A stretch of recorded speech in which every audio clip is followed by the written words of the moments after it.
Hello friend, मैं Rakesh Roshan learn tech to tech channel से। यार ये मेरा एमसी एंट्रांस के कंप्यूटर सेक्शन का नेक्स्ट वीडियो है, जिसमें आज हम लोग देखेंगे ट्रूथ टेबल कि ट्रूथ टेबल हम कैसे बनाते हैं। किसी भी बुलियन एक्सप्रेशन से ट्रूथ टेबल हम कैसे बनाएंगे और किसी भी ट्रूथ टेबल को देख के उससे हम बुलियन इक्वेशन हम कैसे निकालेंगे। तो चलिए स्टार्ट करने से पहले जस्ट मैं आपसे रिक्वेस्ट करता हूं कि अगर अभी तक आपने मेरे चैनल को सब्सक्राइब नहीं कर रखा तो सब्सक्राइब कर ले और बगल में जो बेल आइकन जरूर क्लिक करें, जिससे मेरे जितने भी नए वीडियोस हैं उनका नोटिफिकेशन आपको मिलता रहे। तो चलिए स्टार्ट करते हैं।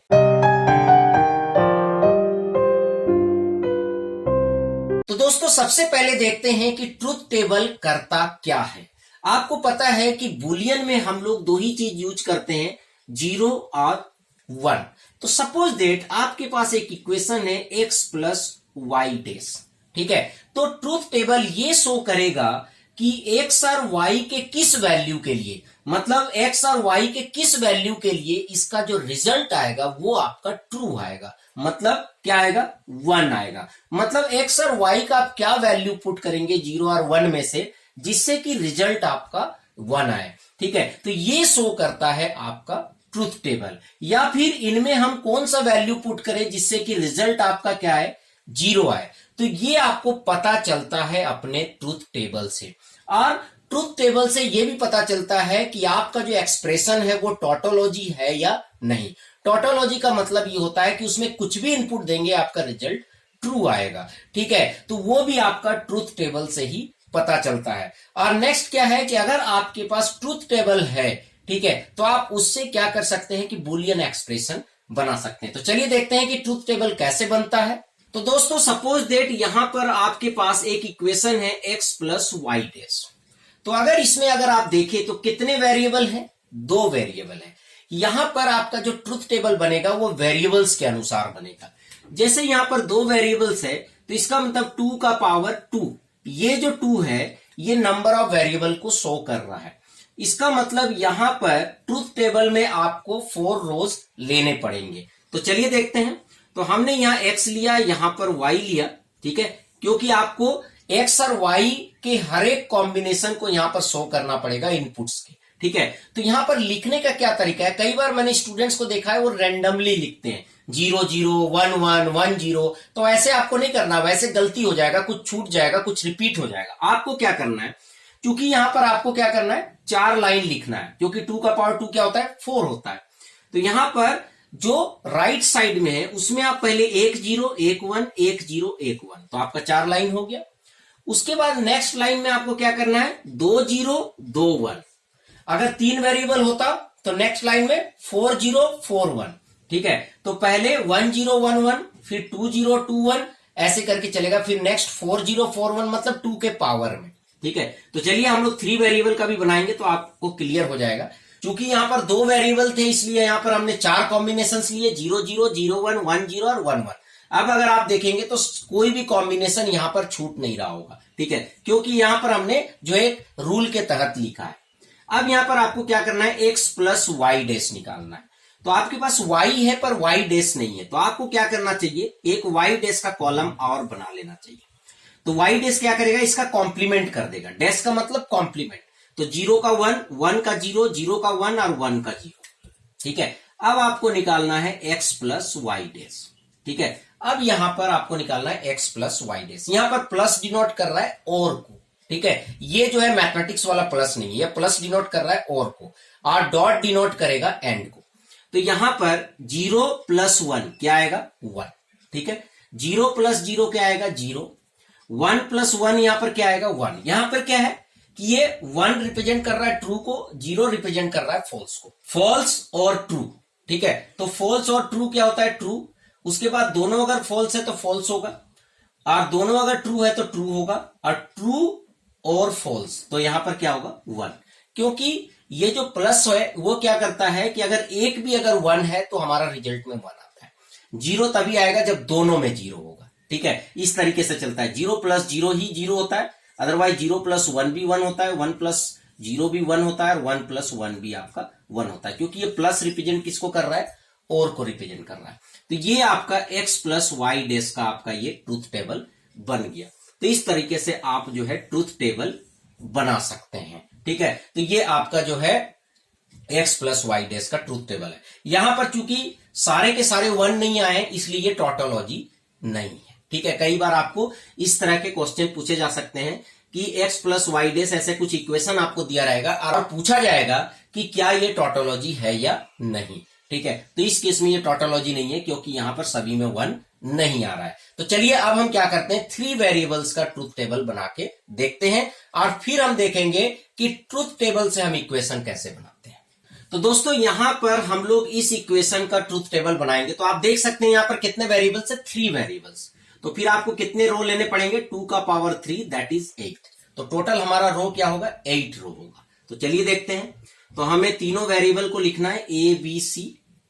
ठीक है दोस्तों, यहां पर आपको राइट साइड से लिखना पड़ेगा जैसे मैंने इससे पहले बताया था। तो क्या लिखना पड़ेगा, आपको 8 रो लिखना पड़ेगा। तो 0 1 0 1 0 1 0 1, फिर यहां पर 1 0 1 1 था, अब यहां पर 2 0 2 1, फिर 2 0 फिर 2 1, उसके बाद 2 के बाद कितना आ जाएगा, 4 4 0, फिर आपका 4 बार 1। इससे क्या होगा कि सारे कॉम्बिनेशन आ जाएंगे, आपका कोई भी कॉम्बिनेशन छूटेगा नहीं। आप अगर रैंडमली लिखेंगे तो कोई भी कॉम्बिनेशन छूट सकता है। अब यहां पर आपको निकालना है ए प्लस बी डैश सी। ठीक है, तो सबसे पहले तो आपको निकालना पड़ेगा बी डैश। ठीक है, फिर निकालना पड़ेगा आपको बी डैश सी। ठीक है, पहले आपको बी डैश निकालना पड़ेगा, फिर बी डैश सी, तब जाके आप ए प्लस बी डैश सी निकाल सकते हैं। ठीक है, तो ऐसे आपको ट्रूथ टेबल बनाने पड़ेंगे। तो चलिए देखते हैं। तो बी आपका ये है, तो बी डैश क्या होगा, 0 0, तो उल्टा हो जाएगा 1 1 0 0 1 1 और 0 0। तो क्या हो गया, ये कॉम्प्लीमेंट है। तो बी में 0 का 1 हो गया, 0 का 1 1 का 0 1 का 0 0 का 1 0 का 1 1 का 0 और 1 का 0। अब बी डैश सी मतलब इन दोनों को आपको क्या करना है, एंड ऑपरेटर लगाना है। यहां पर बी डैश सी का मतलब क्या है कि इसके बीच में एंड ऑपरेटर है। तो एंड में क्या होता है, अगर एक भी 0 है तो 0 हो जाता है। जैसे अगर 0.0 तो 0 होगा ही, 0.1 भी 0 होगा, 1.0 भी 0 होगा, केवल 1.1 के केस में ही ये 1 होगा। तो चलिए देखते हैं। 0 1 0 1 1 1 0 0 0 1 0 भी 0 0 1 भी 0 1 1 में 1 आएगा, 0 0 0 और 1 0 में भी क्या आ जाएगा, 0। ठीक है, तो ये आपका बी डैश सी आ गया।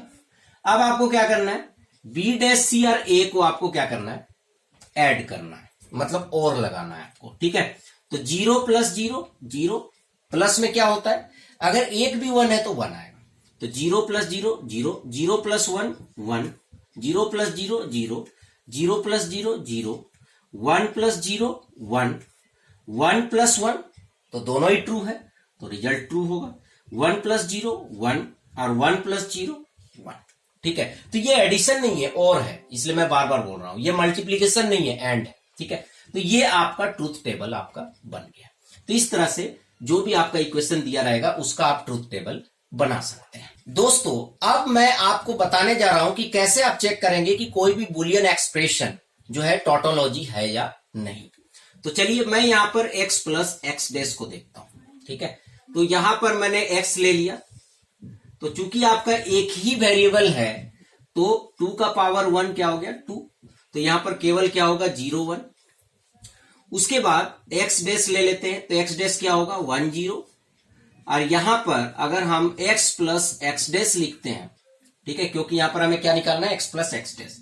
तो 0 प्लस 1 1 और 1 प्लस 0 1। तो यहां पर आप देख रहे हैं दोनों वैल्यू आपका 1 आ रहा है, इसका मतलब ये टोटोलॉजी है। इसका मतलब x प्लस एक्स डैश क्या होगा, 1 होगा। और ये मैंने आपको प्रॉपर्टी में भी दिखाया था कि x प्लस एक्स डैश क्या होता है, 1 होता है। ठीक है, तो इसका मतलब ये टोटोलॉजी है, मतलब x का वैल्यू आप कुछ भी देंगे, x प्लस एक्स डैश का रिजल्ट हमेशा क्या आएगा, 1 आएगा। तो इस तरह से आप चेक कर सकते हैं कि कोई भी जो इक्वेशन है वो टोटोलॉजी में है या नहीं। तो दोस्तों यहां पर मैंने एक ट्रूथ टेबल बना रखा है। ठीक है, सपोज दैट आपका एक फंक्शन f है। ठीक है, उसमें क्या हो रहा है कि 0 0 0 होने पे 0 हो जा रहा है, इस पे 1 आ जा रहा है, इस पे 0 आ जा रहा है, इस पे 0 आ जा रहा है, इस पे 0 आ जा रहा है, इस पे 1 आ जा रहा है, इस पे 1 आ जा रहा है, इस पे 0 आ जा रहा है। ये हमने रैंडमली लिख लिया। ठीक है, अब आपके मन में आ रहा होगा कि सर आपने ये रैंडमली क्यों लिखा। अब देखिए ये हमने रैंडमली लिख लिया। ठीक है, कहीं पर भी अपने मन से 0 लिख दिया और कहीं भी अपने मन से 1 लिख दिया। अब बात आता है कि ये जो f है इसका इक्वेशन क्या होगा, ये जो f है इसका इक्वेशन क्या होगा। ठीक है, तो इस f का जो इक्वेशन है इसको हम आराम से निकाल सकते हैं इस ट्रूथ टेबल को देख के। कैसे? सबसे पहले आपको देखना होगा कहां कहां 1 है। तो यहां पर कहां है, 3 जगह आपका क्या आ रहा है, 1 आ रहा है। तो इस 1 के साथ में जो ये नंबर्स हैं इनको आपको देखने पड़ेंगे। ठीक है, इनको क्या करना होगा, आपको देखना पड़ेगा। जैसे यहां पर 0 0 1 है, तो जहां पर 0 है वहां पर आपको डैश लगाना है, और जहां पर 1 है वहां उस वेरिएबल को एज इट इज लिखना है। तो 0 0 1 है तो यहां पर क्या हो जाएगा, x dash y dash z। 0 है तो x डैश, y है तो 0 है तो y डैश, और 1 है तो z। तो x dash y dash z। उसके बाद यहां 1 पे आते हैं, तो यह है 1 0 1, तो x y डैश और z। क्यों? क्योंकि x में 1 है तो इसलिए x एज इट इज लिखाएगा, y में 0 है इसलिए y डैश, और z में 1 है इसलिए z लिखाएगा। प्लस यहां पर 1 है तो 1 1 0, तो x y z dash, x y, और चूंकि 0 है तो z डैश। तो इस तरह से आपका ये इक्वेशन आपका निकल गया। तो आपने देखा कि कैसे ट्रूथ टेबल को देख के आप इक्वेशन निकाल सकते हैं। अब अगर इसी इक्वेशन का अगर आप ट्रूथ टेबल बनाएंगे तो आपका truth table as it is ऐसे बनेगा। तो क्या होता है कि जैसे सपोज दैट कोई सर्किट्स बनते हैं, तो क्या है कि सर्किट्स में पहले से अगर डिसाइडेड रहता है कि इस इनपुट पे हमारा आउटपुट ये आना चाहिए, तो वो क्या करते हैं, पहले इस तरह के ट्रूथ टेबल बना लेते हैं और फिर उससे बूलियन एक्सप्रेशन बना देते हैं, और इसके हिसाब से फिर जो है सर्किट ड्रॉ कर देते हैं। तो सर्किट कैसे ड्रॉ होगा, जैसे x dash Y dash z dash है, तो x dash Y dash z आ गया। ठीक है, तो इसको आपने एंड कर दिया। उसी तरह एक्स वाई डैश जेड है, तो एक्स वाई डैश जेड है, इसको आपने एंड कर दिया। उसी तरह एक्स वाई जेड डैश है, तो एक्स वाई जेड डैश है, ठीक है, इसको आपने एंड कर दिया, और यहां पर इसको आपने मिक्स करके और लगा के यहां पर आपने सर्किट बना लिया एफ। ठीक है, हालांकि यहां पर हमने अलग अलग लिख दिया X dash Y dash Z, हालांकि यहां पर मैंने सबको अलग अलग इनपुट दे दिया। आप ऐसे भी कर सकते हैं कि एक्स वाई और जेड को एक ही जगह ले सकते हैं। ठीक है, और जहां जहां एक्स का जरूरत है वहां आप ऐसे देते जाए, जहां वाई का जरूरत है इस तरीके से देते जाए, वैसे भी आप बना सकते हैं। तो यहां पर आपने देखा कि आपको ट्रूथ टेबल में क्या चाहिए था कि इस इनपुट पे ये आउटपुट चाहिए था। ठीक है, और उसका सर्किट बनाना है, तो आपने पहले उसका इक्वेशन बना लिया और फिर आपने उसका जो है यहां पर सर्किट भी ड्रॉ कर दिया। तो इस तरह से आप देख रहे हैं कि ट्रूथ टेबल कितना पावरफुल है, और ट्रूथ टेबल का यूज करके कैसे आप सर्किट्स ड्रॉ कर सकते हैं और कैसे आप कंप्यूटर के सर्किट्स बना सकते हैं। तो चलिए फ्रेंड, आई होप कि आपको ये ट्रूथ टेबल समझ में आ गया होगा। अच्छा लगा तो लाइक करें, शेयर करें, कमेंट करें, और अगर अभी तक आपने मेरे चैनल को सब्सक्राइब नहीं कर रखा है तो सब्सक्राइब कर लिया, बगल में जो बेल से जरूर क्लिक करें जिससे मेरे जितने भी नए वीडियोस हैं उनके नोटिफिकेशन आपको मिलता रहे। Thank you and good bye.